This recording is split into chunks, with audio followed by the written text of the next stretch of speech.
Olá pessoal, seja muito bem-vindo aqui ao canal do curso de português do professor Menelau. A gente está querendo contribuir com a sua aprovação. E hoje, claro, debate de tema, análise de um texto, de uma boa redação. O tema da semana é: a educação é a base da igualdade social? Bom, primeiro passo, analisar o tema. Não é? Você precisa olhar para o tema e abstrair dele ideias centrais. No caso, duas expressões aí são cruciais para que você trabalhe no seu texto. Uma, claro, educação. Não é? O tema é relacionado à educação. E o outro, igualdade social. Então você tem que pensar que vai escrever um texto relacionando o tempo todo educação com igualdade social, ok? Bom, primeira coisa, é praticamente indiscutível que a educação é fonte transformadora de futuro, que é através dela que o ser humano se compõe e se constrói. E claro, permitir que todos tenham acesso a ela é garantir a construção de uma sociedade mais justa, igualitária, onde todos os cidadãos possam ter acesso à cultura e possam construir e promover a cultura também. Ou seja, não há como ter igualdade social sem educação. Então, essa é a primeira questão. Mas vamos ver outros detalhes. Por exemplo, você sabia que, de acordo com a Pesquisa Nacional de Amostra de Domicílios, que é associada ao IBGE, lá em 2015, a Pesquisa Nacional, o PNAD, identificou que 75% das crianças de até 4 anos de idade estão fora da escola? Esse é um problema que precisa ser pensado na hora de escrever, porque, obviamente, essas crianças que ficam fora da escola nos anos iniciais vão levar para o resto da sua vida escolar uma lacuna muito significativa no seu desenvolvimento cognitivo. Ou seja, a desigualdade começa nos primeiros anos da criança. Quando essa criança não tem oportunidade de ir para uma creche, de ir para uma escola e fica muitas vezes até os 6 anos sem esse contato direto com a aprendizagem, há uma lacuna no processo cognitivo dela e isso compromete o desenvolvimento dela para o resto da vida. Então, quando a educação não é observada na base, ela vai dar os resultados terríveis que a gente já conhece mais adiante. Outra questão, veja, a pesquisa também aponta que a maioria das crianças pequenas está perdendo o período ideal de estímulos que podem ajudá-las a romper com o ciclo de pobreza. Os anos iniciais facilitam o processo de alfabetização. O levantamento mostra ainda, gente, que 61,8% dos responsáveis pelas crianças tinham interesse em matriculá-las, sim, quando elas tinham até 4 anos, não é? Mas a maioria não conseguiu isso, muitas vezes por falta de creches nos municípios, não é? Então, observando que esse processo educacional começa na mais tenra idade, a criança ainda muito pequenininha, a gente pode então pensar numa tese, né? Ou pensar em algo que vai ser defendido no texto, que é exatamente a ideia de que a educação é um processo que começa muito cedo, muitas vezes antes da própria escola. É preciso pensar também como filósofos, psicólogos, estudiosos refletiram sobre a educação. O filósofo norte-americano John Dewey escreveu que a educação é um processo social, é desenvolvimento. Não é a preparação para a vida, é a própria vida. Ou seja, na visão do John Dewey, há uma relação intrínseca do indivíduo com a sociedade. É um estudioso, é um filósofo que você deve conhecer e as teorias dele sobre a educação. Outro nome importante sobre a educação é o de Vygotsky. E Dewey, na verdade, da mesma forma que Vygotsky, concebia o conhecimento e o seu desenvolvimento como um processo social, integrando os conceitos de sociedade e indivíduo. Para Dewey, o indivíduo somente passa a ser um conceito significante quando considerado como parte inerente de sua sociedade. Esta, por sua vez, nenhum significado teria sem a participação dos seus membros individuais, ou seja, uma relação intrínseca entre o sujeito e a coletividade. Vygotsky, que era psicólogo, atribuía um papel preponderante às relações sociais no processo da educação. Na verdade, as ideias dele geraram aquilo que a gente chama de socioconstrutivismo ou sociointeracionismo. O Vygotsky escreveu que na ausência do outro, o homem não se constrói homem. Então perceba que tanto John Dewey quanto o Vygotsky trabalham com a ideia do homem inserido na sociedade. Portanto, o processo educacional tem uma relação intrínseca entre o indivíduo e a noção de coletividade.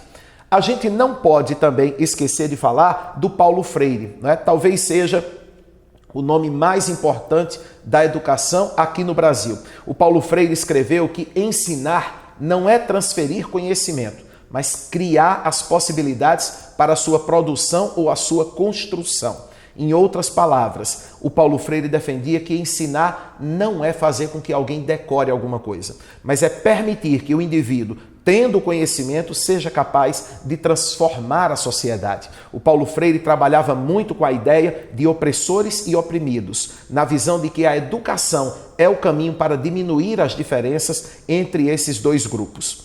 Pois bem, minha gente, conhecendo um pouquinho então do processo educacional, estudando um pouquinho sobre pensadores da educação, chega o momento de você escrever o texto. Como é que você vai começar? Primeiro passo pode ser o de criar uma espécie de organograma para o seu texto. Fazer uma espécie de desenho das ideias que você quer colocar. Eu vou te dar um exemplo do que poderia ser feito em relação a esse tema. O tema geral, educação.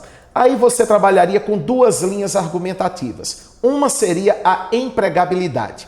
A associação que existe entre educação e emprego. Lembre-se de que nós estamos falando de igualdade social. E não é possível ter igualdade social numa situação de desemprego, por exemplo, né? Outra questão importante associada à educação: visão de mundo, conhecimento, criticidade, capacidade de reflexão. Então seriam duas linhas argumentativas. Dentro de cada uma, você tem que estabelecer também outras informações. Por exemplo, em relação ao emprego, você poderia pensar na possibilidade de melhor renda, de acesso a bens e de qualidade de vida. Já em relação à visão de mundo, você pode pensar em independência política, em compreensão de direitos e em percepção de coletividade. Feito esse esquema, é hora de começar a escrever. Vamos analisar então uma boa redação sobre essa temática. A educação é a base da igualdade social? Olha lá. A base sobre a qual se ergue a igualdade social é a educação. É através dela que os cidadãos têm condições de se inserir no mercado de trabalho, competindo com a crescente mecanização. É também ela que permite aos homens uma compreensão mais independente da realidade, menos arbitrária. Observe na tela comigo. Em negrito eu tenho logo a tese no início, uma tese que responde ao tema do texto, né? A base sobre a qual se ergue a igualdade social é a educação. Veja que eu tenho mais dois períodos. O primeiro aí, logo depois da tese, está marcado de azul, condições de se inserir no mercado de trabalho. O outro de vermelho fala de uma compreensão mais independente da realidade, menos arbitrária e alienada. Ou seja, aquelas duas ideias que a gente já tinha colocado antes no desenho. Agora eu vou fazer o primeiro parágrafo de desenvolvimento, tratando da questão do emprego. Olha comigo. Não é possível igualdade social sem empregos com salários dignos e condições adequadas de trabalho. Mas hoje o mercado só favorece aqueles que têm melhores níveis educacionais. Na era da globalização, o conhecimento faz toda a diferença nos países capitalistas. Mais tempo na escola quase sempre significa melhor renda, mais acesso a bens de consumo e a consequente melhoria na qualidade de vida. Entretanto, com uma escola desconectada com o mundo moderno e pouco atrativa, muitos jovens abrem mão precocemente dos estudos, buscando no trabalho sem qualificação o sustento diário. E sem essa qualificação não há ciência, não há desenvolvimento, não há igualdade social.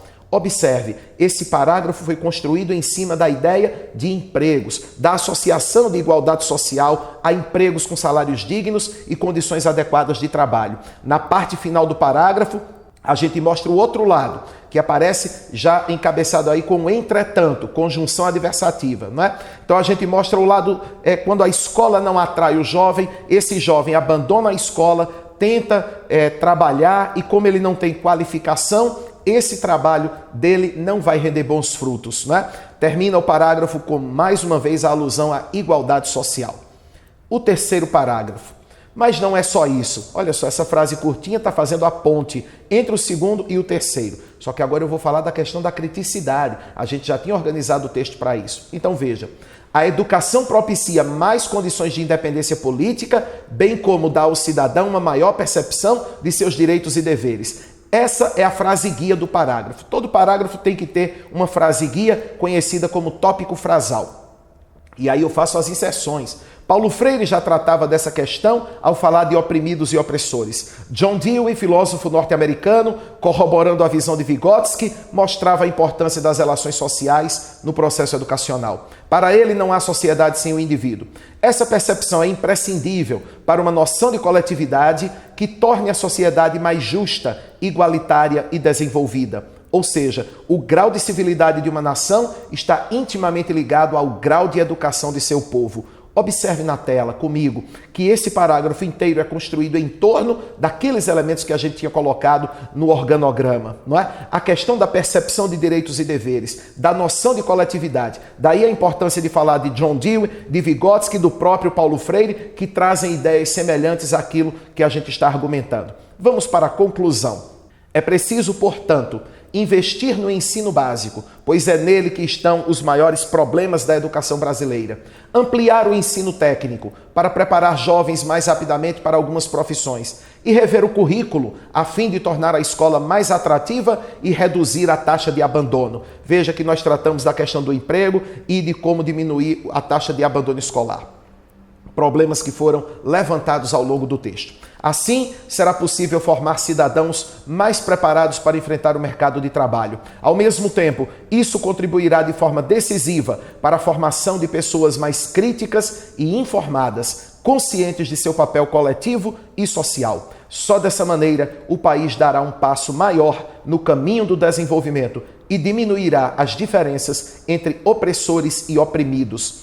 Esse final é importante porque faz uma amarração com a referência ao Paulo Freire que tinha sido citado no texto, ok? Reveja a aula, observe de novo o texto, os elementos argumentativos, como é que o texto foi preparado para que você comece a treinar em casa. Não esqueça também de se inscrever aqui no nosso canal e, se puder, dá um like, que é sempre bom. Olha também aqui embaixo o nosso endereço, o nosso site para outras informações sobre o nosso curso, www.professormenelau.com.br. Eu aguardo você sempre aqui no canal do Curso de Português para novas conversas e para te ajudar no caminho à universidade. Valeu, galera!